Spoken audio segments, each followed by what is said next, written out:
Comment développer sa foi? Alors, participons. C'est un moment de questions-réponses, échange. Alors, qui peut dire comment il a réussi à développer sa foi? Comment tu en es arrivé là pour développer ta foi? On avait vu ça déjà le cours dernier. Alors, comment on développe la foi? Comment la foi vient? Croire avec le temps. En premier, avant de croire, j'entends. Après, donc, je crois. Ensuite, J'ai la main en voilà. Je professe. Je confesse. Voilà, et la foi vient. Alors, on va voir ça, comment développer sa foi maintenant. On sait comment elle est venue. J'ai entendu, la Bible dit que... La parole de Christ, on essaie qu'on entend. L'essai qu'on entend, c'est la parole de Christ. Voilà, c'est ça.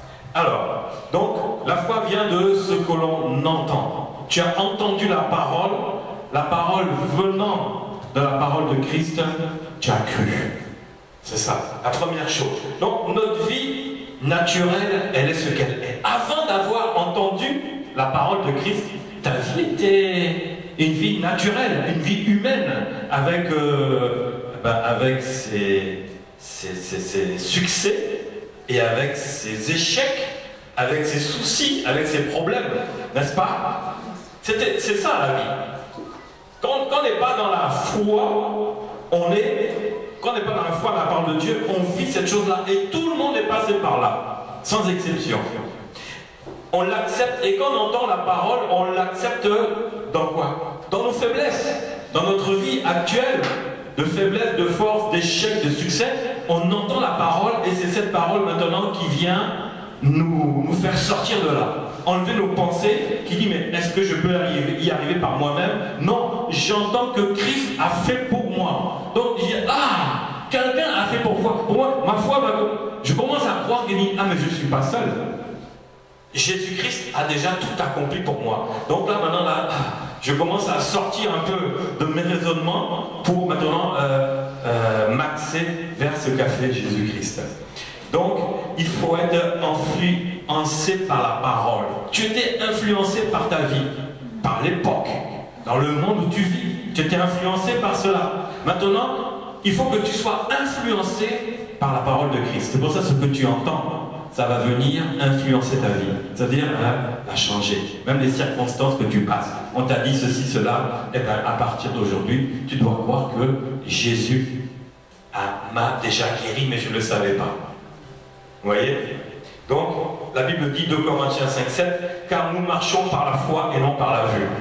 Et avant, on marchait par la vue et pas par la foi. Mais quelle foi? Pas en Christ. On avait notre foi en nous-mêmes. C'est-à-dire, bon, la foi dans des personnes qui peuvent m'aider. C'est un bon médecin, c'est un bon patron, il peut m'embaucher, il peut augmenter. Donc, on mettait la foi dans l'homme, dans les capacités de l'homme.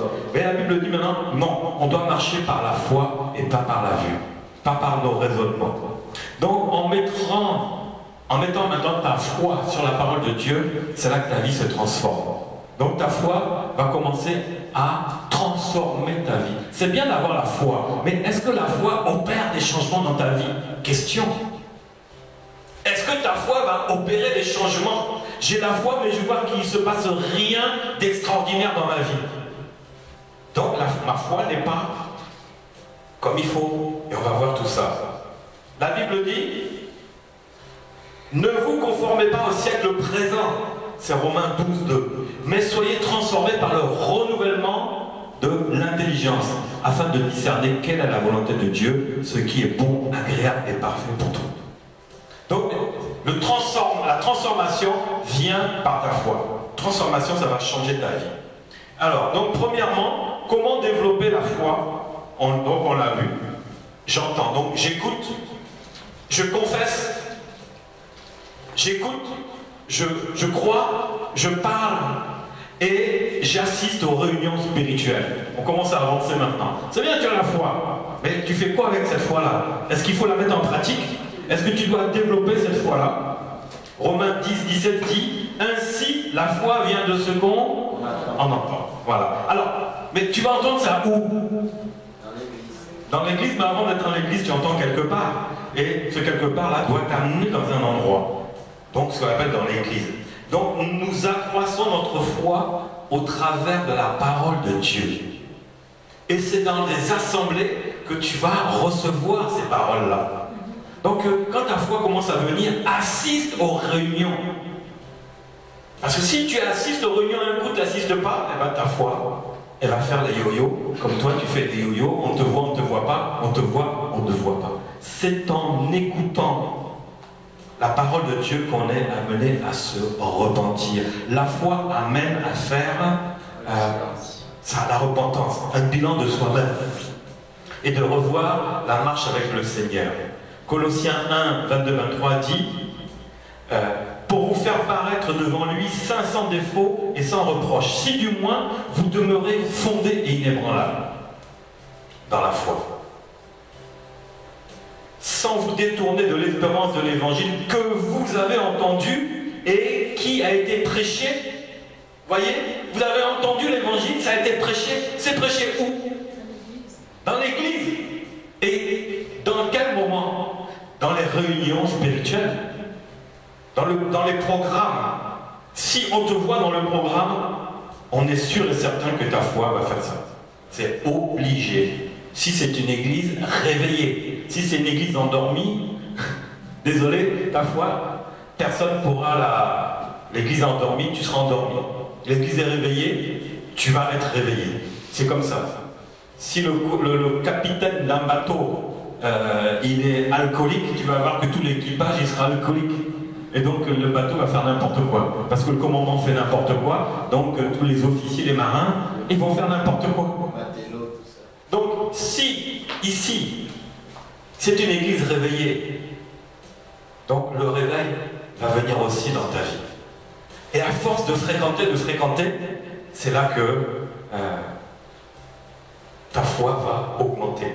Ta foi va se développer. Éphésiens 5, 18 dit « Ne vous enivrez pas de vin, c'est de la débauche, mais soyez au contraire remplis de l'esprit. Entretenez-vous par des psaumes, par des hymnes, par des cantiques spirituels, en chantant, célébrant de tout votre cœur les louanges du Seigneur. » La foi grandit comme ça. Il faut entretenir. C'est-à-dire qu'à un moment, tu dis, non, je ne vais pas m'enivrer de l'alcool, mais je vais chercher le Saint-Esprit.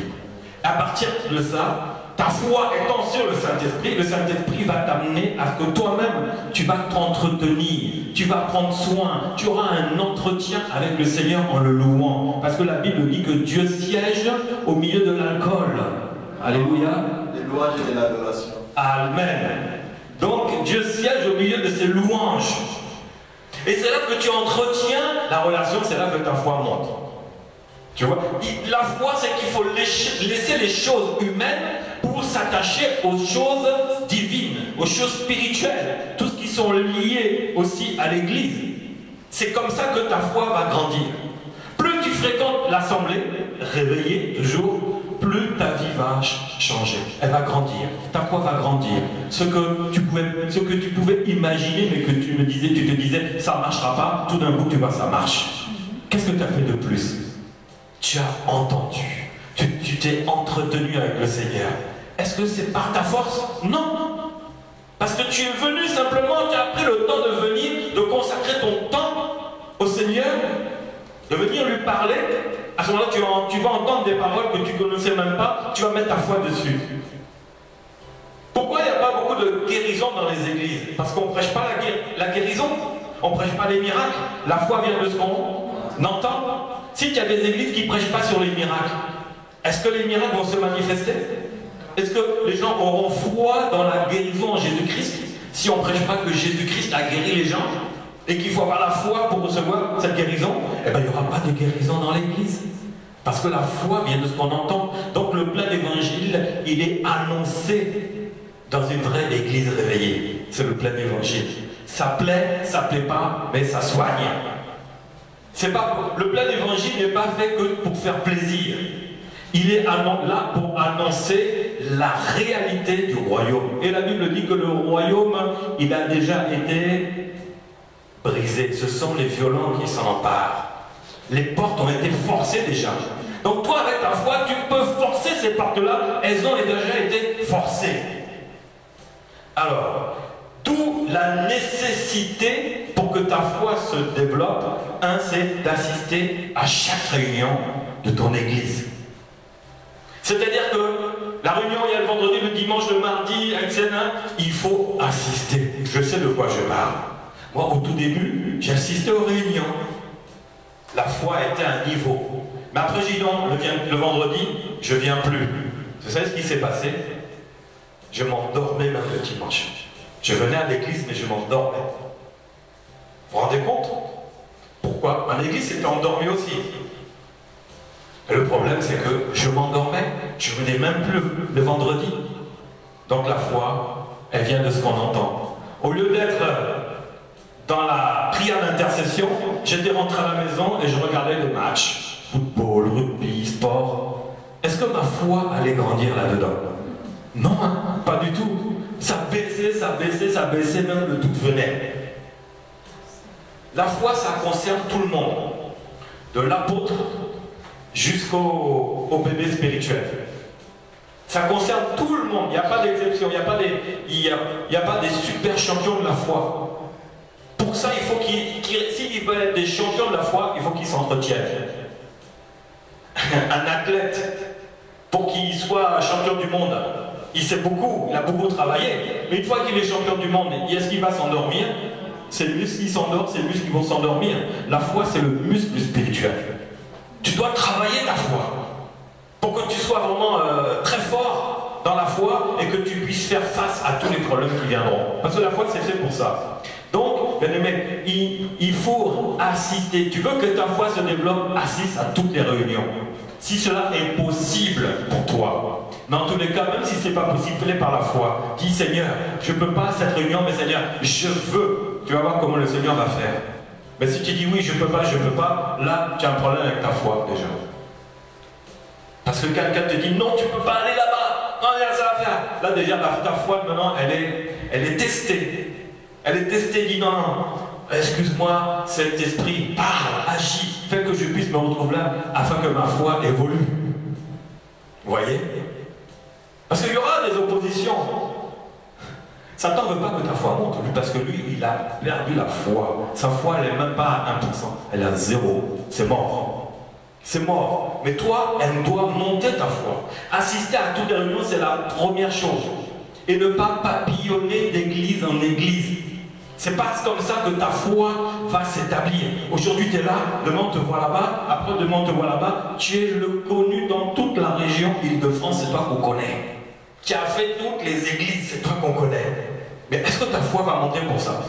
Non, tu es en train de te faire voir. Au lieu de montrer ta foi, parce que nous on a besoin de toi, que ta foi, l'unité de la foi, et on va à droite, à gauche. Moi j'ai compris une chose. Les églises, il y a trop d'églises dangereuses. Tu vois, c'est beau, c'est comme ça là, mais tu ne sais pas qui est derrière. Et ta foi, elle va prendre un coup. Parce que les esprits qui vont t'attendre là-bas, alors là, même dans des églises comme ça, réveillées, il y a même des esprits qui viennent attaquer. À plus forte raison, des églises endormies. Et là, ta foi va se retrouver comment? Il ne faut pas aller n'importe où. Il faut aller dans une église où tu es sûr. Tu vois ta vie spirituelle évoluer, reste dedans, ne va pas ailleurs. Moi, Dieu m'a mis à l'écart pendant 6 mois, je n'ai pas mis les pieds dans une église pendant 6 mois.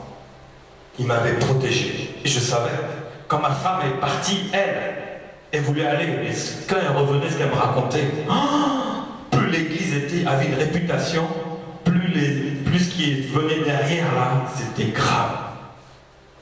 Cette femme-là, prophétesse, derrière c'est Satan. Mais qu'est-ce que je n'ai pas entendu? Et ça s'est avéré exact. N'allez pas où il y a trop de bruit, c'est dangereux. C'est dangereux. Donc, la Bible dit qu'il faut rester dans l'assemblée, c'est comme ça que tu deviendras une pierre vivante. Vivante, c'est quoi? Par la foi. Faut que tu t'attaches à une pierre vivante. C'est-à-dire que si je prends un morceau du mur là, est-ce que je peux le mettre dans une autre église? C'est pas possible. Parce que cette personne-là appartient à cette église, elle ne peut pas aller à droite et à gauche. La foi ne marche. La foi est en train de grandir dans cette personne-là, et tout d'un coup, elle s'en va comme une pierre vivante, elle est dans une autre assemblée. Mais c'est pas ça. La Bible dit que ce n'est pas ça. On va le voir tout à l'heure. Donc, c'est comme, est-ce que tu peux compter sur un SDF? Tu le vois aujourd'hui, tu lui dis, ah, on se voit demain. Est-ce que c'est son domicile? Tu l'as vu sur le trottoir, dans la rue. Est-ce que demain, tu lui fixes le rendez-vous? Est-ce que tu vas le trouver? Tu as une chance sur deux. C'est pas sûr. Est-ce que tu peux compter sur lui? On s'était donné rendez-vous pour faire quelque chose, tu le vois, le lendemain, mais il n'est pas là. Tu comptais sur lui, il n'est pas là. Dieu compte sur nous. Mais nous, nous comptons trop sur nous-mêmes. Dieu m'a donné ça, et je fais. C'est pas ça la foi. La foi marche pas comme ça. C'est la même chose pour ceux qui vont d'église en église. C'est pas comme ça que tu vas développer ta foi. Tu sais comment tu développes ta foi? Vous savez comment? Quand tu vas d'église en église, est-ce que tu développes ta foi? Tu développes ta foi sur l'homme de Dieu qui est là, mais pas sur la parole de Dieu, sur toi-même. Voilà le problème. Oh, dans cette église-là, c'est comme si, c'est comme ça, je vais voir ailleurs. Donc, sur quoi tu mets ta foi? Sur la parole ou sur l'homme de Dieu? Sur l'homme de Dieu.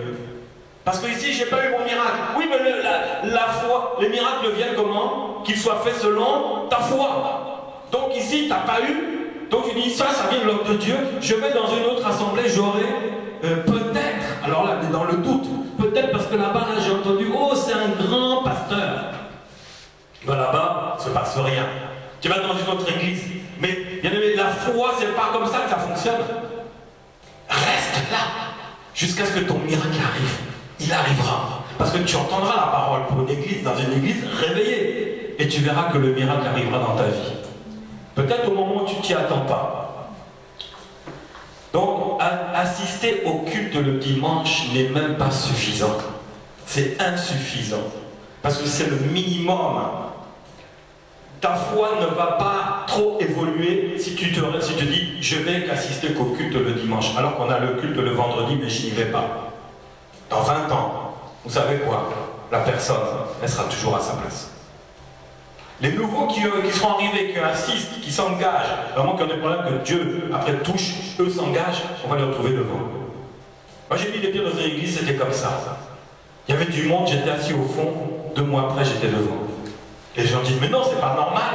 Il est arrivé en dernier, il ne peut pas se trouver là, et nous? Oui, mais qu'est-ce que tu fais? Est-ce que tu développes ta foi? Tu développes pas ta foi? Tu restes toujours là, tu viens pas, tu n'assistes pas aux réunions, même les dimanches, c'est pas automatique. Comment ta foi va se développer? Le problème, c'est que on doit se poser les questions.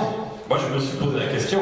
Après, j'ai vite rattrapé ça pour que ma foi redémarre. Vous savez, la foi, même si elle baisse, elle ne sera jamais éteinte. Parce qu'on va toujours retrouver au minimum, qui est la mesure de foi. C'est ça. Il y aura toujours ce minimum pour remonter. C'est ça qui est extraordinaire. Donc dans la foi, on peut faire des yo-yo comme ça. Mais on ne sera jamais sans même la petite mesure de foi qu'on a reçue. On reviendra toujours à ça pour que Dieu nous relève encore. Et afin, après, on a compris, on est revenu à un niveau suffisant et on continue à avancer. La foi nous amène à l'élévation spirituelle, ni plus ni moins. Hein. Ça, je vous le dis, ni plus ni moins. Aussi, comme ce qui se fait là, on doit suivre tous les enseignements bibliques, comme disait le frère tout à l'heure à la mitraillette, hein, et les mettre en pratique. C'est ça la foi. J'entends, mais qu'est-ce que je dois? Et je dois faire quelque chose, je dois croire, je dois confesser. Confesser, c'est je le dis, je le fais. C'est vrai ou pas? Voilà, c'est ça. C'est ce qui est mis en pratique, ce qui est dit. Tu dois le pratiquer où? Dans ton assemblée. Va pas prendre ça pour aller ailleurs. Ça n'a pas de sens. Ça n'a pas de sens. C'est pas comme ça que... Pour que ta foi, pour que tu sois dans une élévation spirituelle, c'est tout un processus. Si tu prends ça et tu vas faire quelque chose avec, ta foi va se bloquer. Parce que là, on sort du plan de Dieu. Et là, tu vas faire 10 ans, 20 ans, et tu vas voir les gens passer devant toi comme ça. Pourquoi? Parce que tu n'as pas su développer ta foi. La foi n'a pas de limite. C'est nous qui limitons la foi. Elle n'a pas de limite. Éphésiens 4, c'est un passage qui est un peu long, 11, vous savez, Ça, c'est un de mes passages préférés. Il a donné les uns comme apôtres, etc. Je ne vais pas revenir dessus. En vue de l'œuvre du ministère et de l'édification du corps de Christ, jusqu'à ce que nous soyons tous parvenus à l'unité de la foi. Voilà. Ta foi et ma foi, c'est pourquoi? Pour avoir l'unité de la foi et la connaissance du Fils de Dieu à l'état d'homme fait à la mesure de la stature parfaite de Christ. Ta foi t'amène à Jésus-Christ. Mais dans l'unité, ta foi grandit, la mienne aussi, ensemble. On est l'unité, on est l'union dans la foi. Vous voyez un peu ce que ça fait? Avec Dieu, 1 plus 1 n'égale pas 2. Ce n'est pas les calculs de Dieu. Ça, ce sont nos calculs. 1 plus 1 égale 2. Ta foi plus ma foi. 1 chasse 1000, mais 2 chasse combien? 10 000. La foi, c'est ça. C'est l'unité de la foi, ça fait 1. 1. Jésus dit, le Père et moi, nous ne faisons que 1. Toi et moi, on fait que 1. Dans la foi, on fait que 1. Et là, c'est puissant. Seul, la Bible dit, nous sommes des pierres vivantes. Et nous faisons un édifice. On va le voir, ça aussi. Comment ça se passe. Alors, et que tout le corps, on y est dedans, que nous croîtrons à tout égard en celui qui est le chef Christ. Voyez, ta foi t'amène à croître. Tu dois développer ta foi, tu grandis. Que tout le corps bien coordonné forme un solide assemblage. Il tire son accroissement selon la force qui convient à chacun de ses parties et s'édifie lui-même dans l'amour. Vous voyez? Le corps bien coordonné. C'est qui le corps? C'est toi et moi. C'est tous ceux qui sont là, dans la foi, en Christ. L'unité de la foi, bien coordonnée, ça fait un solide assemblage. Il faut que tu sois là à toutes les réunions. Est-ce que tu veux que ta foi se développe? Non, moi j'ai déjà développé la mienne. Je suis arrivé. La Bible dit, tu te trompes, tu t'es séduit toi-même. La foi n'a pas fini d'évoluer, n'est-ce pas? Ça n'a pas fini. Mais tu dois être là présent.